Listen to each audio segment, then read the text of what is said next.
เอาละครับสวัสดีครับเรามาพบกับนะครับแอดมินอีกครั้งนะฮะก็วันนี้ก็ตามสัญญาณนะครับที่ว่าผมจะนะครับมาอาบอกนะครับวิธีการเล่นแบบ1 นาทีนะครับให้ได้ผลแบบสุดๆนะครับว่าเล่นยังไงนะครับซึ่งผมได้ย่อส่วนจากการเทรดแบบไทม์เฟรมใหญ่ๆมานะครับก็มาเป็นแบบการเทรดแบบระยะสั้นในไทม์เฟรมเล็กๆแทนนะครับเหมือนย่อไซส์ทุกอย่างให้มินิลง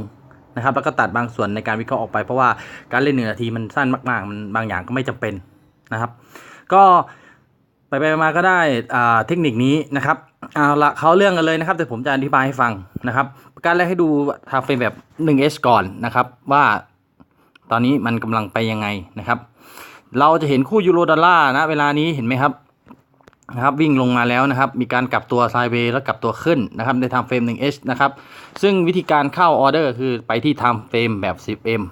เราจะเน้นให้เล่นขาขึ้นนะครับให้เล่นขาขึ้นเพราะว่าผมในทดลองขาลงแล้วมันไม่ค่อยจะสำเร็จแต่ขาขึ้นนี่โอเคนะครับเอาละทีนี้เพื่อนๆดูนี่นะครับมันจะมีเสาเปิดของมันกับเสาปิดของมันใช่ไหมครับเสาเปิดนี้เสาปิดนี้นะครับเสาเปิดเสาปิดอันนี้ก็เป็นเสาเปิดครับมันต้องวิ่งมาหาเสาปิดแน่นอนนะครับวิธีการเล่นขาขึ้นเลยก็คือว่านะครับเมื่อเราเห็นเสาเปิดตัวอย่างเมื่อเราเห็นเสาเปิดเห็นไหมครับแล้วมันโค้งไปแล้วมันกำลังวิ่งลงมาเป็นเสาปิดปุ๊บเนี่ยเราจะต้องรอมันไซด์เวย์หรือว่าเป็นปลายแหลมแบบนี้นะครับเป็นปลายแหลมแบบนี้หรือว่าเป็นไซด์เวย์แบบนี้นะครับพยายามเปิดให้ได้ข้างใต้เพราะมันเร็วมากนะครับเปิดให้ได้ข้างใต้นี้1 นาทีนะครับรับรองว่าได้แน่นอนนะครับเพราะตอนนี้มันเป็นนะครับมันกราฟกำลังเป็นขาขึ้นนะครับในช่วงเวลาสั้นๆนี้นะครับเราจะรอจังหวะตอนมันย่อตัวลงมาจากเสาเปิดไปแล้วกลายเป็นเสาปิดนะครับเราก็จะดักเปิดออเดอร์ตรงนั้นนั่นเองนะครับซึ่งในไทม์เฟรมแบบ1 ชั่วโมงนะครับในไทม์เฟรมแบบ1 ชั่วโมงนี้เห็นไหมครับมีการลงมาแล้วย่อตัวเป็นไซด์เวย์นะครับแล้วก็ออกจากไซด์เวย์เป็นเตรียมเป็นขาขึ้นนะครับซึ่งเราจะดักเล่น1 นาทีในไทม์เฟรมแบบ 10M นะครับรอเปิดแต่ขาขึ้นนะครับเลื่อนมาดูนิดนึงนะครับเรารอจังหวะมันกระชากตัวนั่นเองนะครับรอมันกระชากตัวลงมาให้มาใกล้ๆฐานนะครับ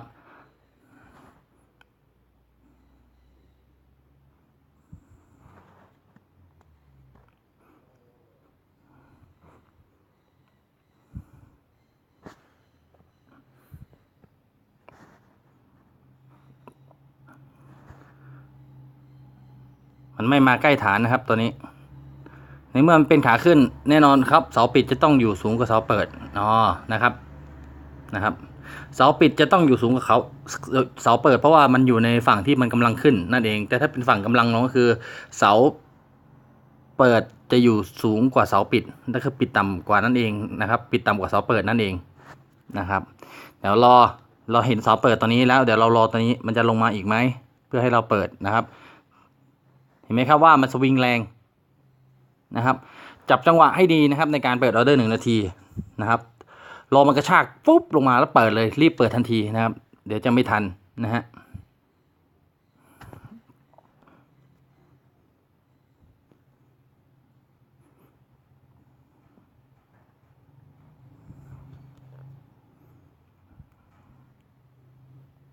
เห็นไหมเป็นเสาเปิดขึ้นไปจากปลายแหลมเป็นเสาเปิดนะครับ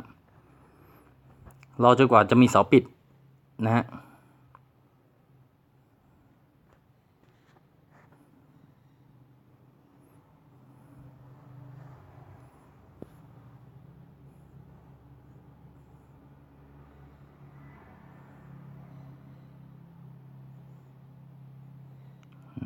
นะครับยังครับยังอยู่ในส่วนนี้อยู่นะครับรอใกล้ๆตอนนี้นะครับ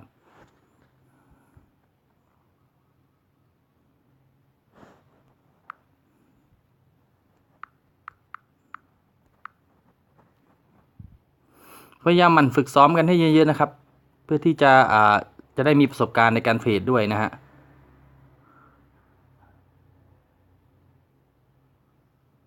เปิดโอ้โหเห็นไหมครับมันเสี้ยววินาทีนะครับกะตรงนี้ให้ได้นะครับแต่ว่ามันเด้งขึ้นไป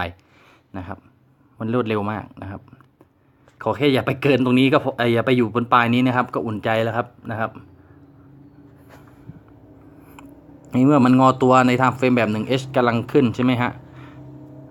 นะครับเราก็จะต้องเปิดตามมันเป็นขาขึ้นไปนะครับซึ่งเราจะเน้นขาขึ้นไปนะครับในไทม์เฟรม 1H นะครับเพราะว่าผมลองเล่นเทคนิคแบบนี้แล้วใช้กับตัว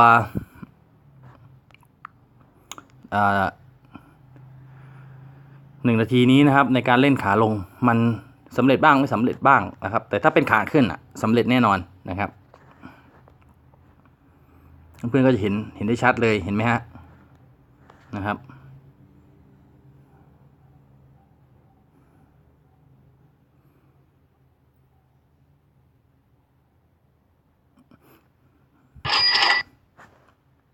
โอเคนะครับเดี๋ยวผมเปิดให้ดูอีกนะครับ1 ครั้งแล้วเราต้องไปดูไทม์เฟรมแบบ 1H ก่อนนะครับว่ามันยังวิ่งอยู่ขาขึ้นอยู่ไหมนะครับโอเคมันยังวิ่งอยู่ขาขึ้นอยู่นะฮะเราจะเปิดอีกนะครับ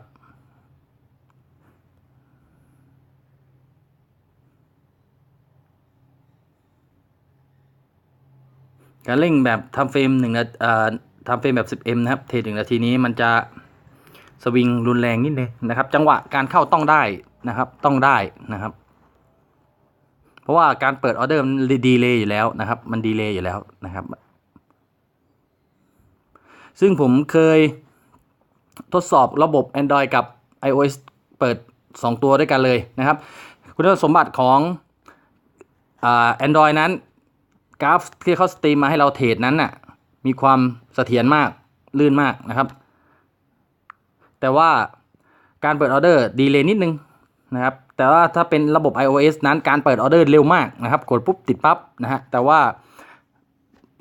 กราฟที่เขาสตรีมมาวิ่งช้ากว่า Android นะครับนิดนึงเสี้ยววินะครับก็หมายความว่าในระบบ iOS กับ Android นั้นมีความต่างกันตรงนี้นะครับแต่ว่าของ Android นั้นจะได้ความเสถียรในการฟังก์ชันอื่นๆมากกว่านะครับเราสามารถเลื่อนดูได้ตลอดนะฮะ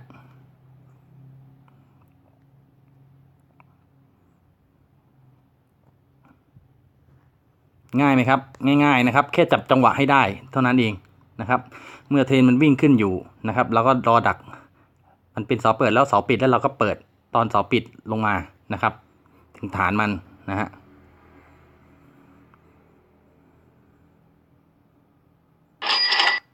นี่ครับนะครับเป็นเพื่อนลองฝึกกันดูนะครับลองฝึกกันดูนะครับเล่น1 ไม้เราต้องกลับไปดู1ทำเฟรม1 ชั่วโมงนะครับเพื่อประเมินสถานการณ์กราฟนะครับว่ามันจะยังขึ้นต่อไหมนะครับหรือว่าจะกลับลงมาก่อนย่อลงมาก่อนแล้วไปอีกหรือว่าจะกลับลงไปเลยนะครับเราต้องดูสถานการณ์ตลอด1 ไม้แล้วกลับไปดูสถานการณ์1 ไม้แล้วกลับไปดูสถานการณ์แบบนี้นะครับให้เพื่อนๆฝึกตามเทคนิคที่ผมแนะนำนี้นะครับให้คล่องแคล่วก่อนนะครับแล้วก็ไปปรับแต่งเป็นวิธีของตัวเองนะครับผมนะฮะสำหรับใครที่ถามเข้ามานะครับเนื่องจากเพจนี้เป็นเพจแชร์ความรู้นะฮะไม่รับปรึกษาให้ใครเป็นส่วนตัวนะครับให้ศึกษาเอาจากในเพจนะครับผมมาแชร์เป็นความรู้ไว้ให้ในเพจสำหรับผู้ที่เล่นประเภท binary option นะครับในการเทรด forex นะครับซึ่งการเทรดนี้ต้องใช้เทคนิคระยะสั้นนะครับความสำคัญที่แตกต่างกันกับการเทรดด้วยพวก meta trader ก็คือพวก meta trader นั้นนะครับสามารถปิดออเดอร์เมื่อไหร่ก็ได้นะครับแต่ข้อเสียของมันนะครับมันจะลากจุดปิ๊บที่เราเข้าไปด้วยนะครับว่าถ้าเกิดมันลงเนี่ยมันก็ลากปิ๊บที่เราลงไปนะครับแต่ถ้ามันขึ้นไปเราก็คูณปิ๊บที่เราขึ้นไปนะครับสำหรับมือใหม่นี้ไปเล่นตัวนั้นนะครับเสร็จแน่นอนนะครับส่วนข้อดีของ binary option กับข้อเสียนั่นคือข้อดีนะครับไม่ว่าจะขึ้นหรือลงไปกี่ร้อยกี่พันจุดนะครับมันก็ไม่ลากเงินทุนของเราออกไปนะครับเท่ากับจำนวนที่เราลงทุนสมมุติลง10 เหรียญลากไป1,000 จุดก็ยังเสียแค่10 เหรียญแต่ถ้ามันขึ้นไป1,000 จุดเราก็ได้แค่ 80% ของมันใช่ไหมครับสมมติ 80% ก็80นะครับเราก็ไม่ได้คูณเหมือนกันนะครับแต่ว่าความยากของ2ตัวนี้กับ Meta Trader กับ Binary Option นะครับ Meta Trader นั้นข้อเสียของมันนะครับก็คือมันจะลากเงินทุนของเราออกไปด้วยถ้าเราไปผิดทางนะครับผิดพลาดนะครับแล้วยิ่งถ้าเราไม่ได้ตั้ง stop loss ไว้นะครับล้างพอร์ตนะครับเละแน่นอนส่วน binary option นั้นความยากของมันอยู่ที่การ คำนวณเวลาในการ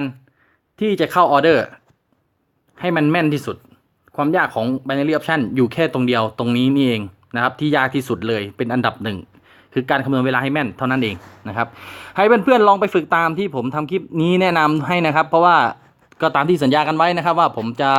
ทำการทดลองวิเคราะห์อะไรเสร็จแล้วผมก็จะเอามาโพสต์ให้ดูนะฮะก็โอเคนะครับฝึกกันตามนี้เลยนะครับผมก็ถ้าชอบยังไงก็ฝากกดไลค์กดแชร์เพจให้ผมด้วยนะครับมือใหม่มานะครับมือใหม่มาอ่านข้อมูลในเพจเยอะๆก่อนนะครับแล้วก็ถามเข้ามานะครับถ้าไม่เข้าใจจริงๆนะครับดูได้ที่โพสต์ที่ปักหมุดไว้ข้างบนเพจเป็นหลักก่อนนะครับแล้วก็จะมีรายละเอียดต่างๆอยู่ในเพจผมเยอะๆนะครับก็ผมพยายามที่จะลบที่ผมโพสต์โชว์ผลงานทุกวันออกนะครับเพื่อให้คลิปกับพวกวิดีโอกับพวกไลฟ์สดนั้นอยู่ใกล้ๆกันนะครับสำหรับมือใหม่บางคนขี้เกียจอ่านนี่ครับก็เลยผมก็เลยทำไว้ลบตัวส่วนไม่จะเป็นออกให้เหลือส่วนที่จะเป็นไว้ต้องดูต้องอ่านต้องเข้ามาผมเคยเปิดนะครับช่องแชทนะครับก็มีแต่คนถามเข้ามานะครับนั่นก็คือไม่อ่านกันเลยถามกันอย่างเดียวผมจึงปิดเรื่องเกี่ยวกับการแชทไปนะครับซึ่งผมจะไม่เปิดอีกแล้วนะครับคืออยากให้คุณอ่านนะครับศึกษาดูก่อนนะครับเพราะว่าถ้าคุณไม่รู้จักอ่านหัดอ่านขยันอ่านหัดศึกษานะครับคุณเล่นพวกนี้คุณเจ๊งนะครับเพราะคุณไม่คิดไม่วิเคราะห์ไม่ศึกษาอะไรเลยนะครับจะดักถามอย่างเดียวนะครับกับพวกรอ copy trade นะครับบอกไว้ก่อนเลยนะครับคนที่คิดจะ copy trade นะครับไม่นานนะครับคุณยืนในสายวงการนี้ไม่ได้นานนะครับคุณก็เจ๊งนะครับเพราะคุณไม่คิดอะไรเลยรอแต่ก๊อปเขานะครับเขาพาลงเหวก็ต้องลงไปกับเขานะครับผมนะครับก็ฝากให้เพื่อนๆนะครับฝึกขยันฝึกกันเยอะๆนะครับเพื่อความสำเร็จแก่ตัวเองนะครับเป็นความรู้แก่ตัวเองประสบการณ์แก่ตัวเองนะครับเพื่อให้ความยั่งยืนในการเทรดbinaryประสบผลสำเร็จนะครับก็ผมก็ฝากไว้เพียงเท่านี้นะครับมีอะไรก็คอมเมนต์มาด้านใต้นี้ได้เลยขอบคุณมากครับสวัสดีครับ